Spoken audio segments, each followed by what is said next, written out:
What's going on, Dolphins? It is your boy Dillon, and I'm here to do the video that I had planned for today, which is going to be my update to the draft positioning, as well as taking a look at this previous week, the conference championship games, recap that, as far as who won and everything, and then take a look at the Super Bowl matchup that we have upcoming. Before I do that, though, I want to mention, I just made a rather lengthy video doing a response to Brian Flores' ESPN interview this morning on Get Up. And so make sure you check out for that. But there is one thing or a little bit of update to that I want to give you that, came out after I made that video. And the first thing is that it does, when it comes to the allegations that Stephen Ross offered to pay Brian Flores $100,000 per loss, there's some updates there. Nothing to do and no new updates with the claims of racism.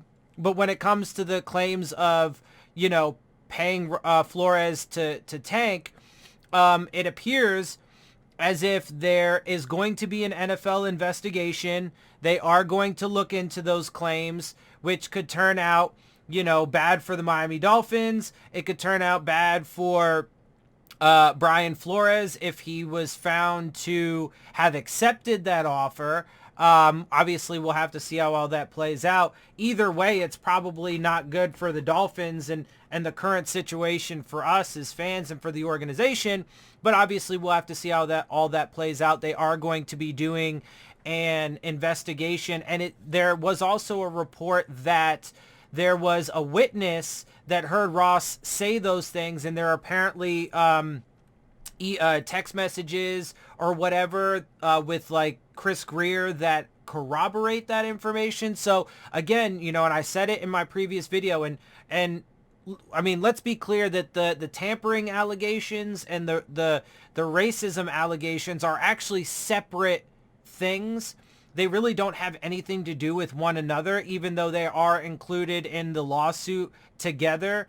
It's all part of the lawsuit that Flores is, bringing. But either way, though, he's got to have proof and he's got to have evidence if he wants to, fight this battle. So we'll see how all that plays out. Just wanted to update you on that. And as well, there was one other update that apparently after Jim Harbaugh had his interview with the Vikings today, they did not offer him the job. And then later on, he came out and reports are that he has told Michigan he will be returning to Michigan as their head coach for the 2022 season. So it looks like now Jim Harbaugh is officially out of the race for the Miami Dolphins job. And it looks like it comes down to Kellen Moore and Mike McDaniel, who, as far as I know, are supposed to have their interviews tomorrow, being Thursday. Although I saw a thing on Twitter, someone had tweeted out some check mark. I can't remember who it was off the top of my head, but some verified guy in the media or whatever that said on Twitter that the Mike McDaniel interview is on Friday. But either way, both of those guys are expected, I think, to interview sometime tomorrow or Friday. It looks like those are the last two guys in the race. So we'll see how that plays out. All right, now let's go ahead and jump into the actual reason for this video. So let me go ahead and swap over here. So first we're going to take a look at the from Tankathon. We're going to look at the current draft order. Obviously, only the Super Bowl needs to be determined. So it's only the 31 and 32 draft positioning slots that remain undetermined. So Jacksonville is number 1, followed by Detroit at 2, Houston at 3, Jets at 4, Giants at 5, Carolina at 6, Giants from Chicago at 7, Atlanta at 8, 9, Atlanta at 8, Denver at 9, New York from Seattle at 10 to round out the top 10, as we already know. Washington, which, by the way, another little bit of NFL news, they did decide on their name. They are now the Washington Commanders. And they did, put out uniforms, their new uniforms and stuff like that today. So interesting stuff there. I'm not, what, I'm not a Washington fan, so I guess it doesn't matter, but Commanders, it's kind of whatever, but it is what it is. That is their name going forward, so just to let you know about that. Minnesota at 12, Cleveland at 13, Baltimore 14, Philly from Miami at 15, as we know, Philly from Indy at 16, Chargers at 17, and rounding out all of the non-playoff teams, you have New Orleans at 18. Wild card round losers, you have Philly at 19, Pittsburgh at 20, New England at 21, Vegas at 22, Cardinals at 23, Cowboys at 24. Divisional round losers, Buffalo at 25, Titans at 26, Bucks at 27, Packers at 28. And then, of course, you get to the conference championship losers, which is the fully updated as of today. Miami from San Francisco at 29, KC at 30. And then depending on what happens in the Super Bowl, you have Cincinnati currently at 31, Rams at 32. That's obviously if the Rams are to win, although it's currently, based off of, wins and, win percentage and stuff like that. It's not really, it's not like this is a prediction or anything. This is just going off the numbers. But if the Rams were to win, then this is how it would look, when it's all said and done going into the draft. So having said all that, now that we've taken a look, and this obviously is going to be the last time that we go through all this because we only have the Super Bowl remaining, so there really isn't going to be a point or purpose to doing this anymore, obviously. So this will be the last one, but, it was fun, and, to go through the playoffs. It would have been better if the Dolphins were in the playoffs, but, it is what it is. Anyway, so taking a look now, moving over to the playoffs, taking a look at this past week, obviously we had the Chiefs and the Bengals. Cincinnati did manage to get the upset over the home team, the 4th seed winning over the number 2 seed. Kansas City did lose. Joe Burrow and the Cincinnati Bengals, congratulations on making it to the Super Bowl. You now have to face the Los Angeles Rams, who defeated the San Francisco 49ers in the NFC Championship game. And it's going to be a tough matchup. I think it could go either way, honestly. Let's go ahead and move over to the Super Bowl. I am going to pick the Rams in this. By the way, they have the Cincinnati Bengals listed as the home team here, although, and for some for some reason based on rules or something, maybe they're technically the home team, although LA is literally going to be the home team because the Super Bowl is generally played in a neutral site because it's pretty rare for the location to also, include the team or one of the teams, I guess, in LA's case, since there are a couple teams, the Chargers also included, are both out. Chargers and Rams are both out here, but it's pretty rare for, in fact, it hadn't even happened in 100+ years of the NFL being a thing until last year when the Tampa Bay Buccaneers got to play the Super Bowl in their home stadium. So it's not very often that a team makes it all the way to the Super Bowl and also gets to play in their home stadium because that's where the Super Bowl is being held that year. So, and we'll see, can the literal home team end up winning? I don't know. I am going to pick the Rams, though, in this game. Although, again, this is something that I could see going either way.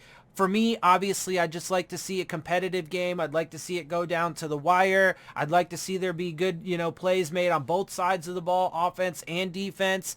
I don't necessarily have to see like a 45-50 burger put up by each team, right? Or 40-50 points by each team. But I would like to see at least in the 20s, 30s at the end of the day. I'd like to see a decent amount of scoring. Hopefully it's not just some super low scoring, boring ass game.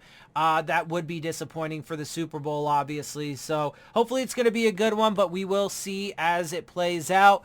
I am going to be picking the Rams over the Cincinnati Bengals, even though I will be actually rooting for the AFC team, as I always root for the AFC team in the in the Super Bowl, because obviously that's as close to us as it gets, since the Dolphins are never actually in the Super Bowl. I always go with the team that's closest to us, that being the AFC team, since we share the conference with the AFC, since we are in the AFC. Anyway, just like in the Pro Bowl, right, I tend to root for the AFC team in the Pro Bowl too. So when it's based on, which it usually is, but when it's based on conference, right? So Anyway, with that, I am going to go ahead and wrap up, though. I am expecting to do a live stream for the Pro Bowl as of right now to make up for missing the championship round this past weekend, and then I'll be doing a live stream for the Super Bowl, so check that out. Obviously, I'll be giving you more updates on the coaching search and this Flores drama and stuff as it unfolds and develops, and as there's more actual concrete data, evidence, and information to work off of instead of just superficial claims that, as of right now, don't seem to have very much teeth. So we'll keep you updated on all that, as well as just anything else relevant to the Dolphins going into the offseason. I am actually, over the next couple days, also going to be making my video breaking down the Dolphins' current roster, taking a look at their cap hits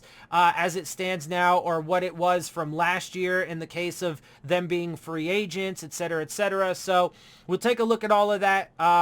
Tomorrow or Friday, I expect I'll probably do that video, and then obviously we'll be working towards the offseason, free agency, and the draft, although kind of need the coach to be figured out by then because, we don't really know what philosophies and stuff are going to be brought into the organization until we have that coach. So keep an eye out for all of that. I'll be making sure to give you those updates as they come. But for now, let me go ahead and wrap this up. Before I get out of here, check out the Rave On Sports App, the new fan-driven sports app for all of your sports, whether it be basketball, baseball, football, college, whatever you like, they got it. And they are looking to enhance your game day experience with live play-by-play coverage, live chats with other fans, and content creators like myself, while also providing you an arena to dispute the terrible officiating.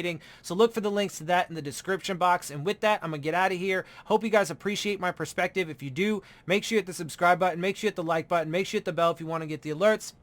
Share my channel and videos with your friends and family. Leave your questions, comments, and concerns down in the comments section. And of course, as always, follow me on Twitter at DillonTartaro, as well as on Instagram at Dolphins_with_Dillon. And with that, I am out. I'll see y'all soon. Fins up. 7 seconds left. Tannehill will throw it, and this will end it after the shuttle. Miami runs around, circling, on the go. Gronkowski did not need it. Touchdown! Can you pray? Oh, miracle! Miraculous in Miami. Stills to Parker to Drake.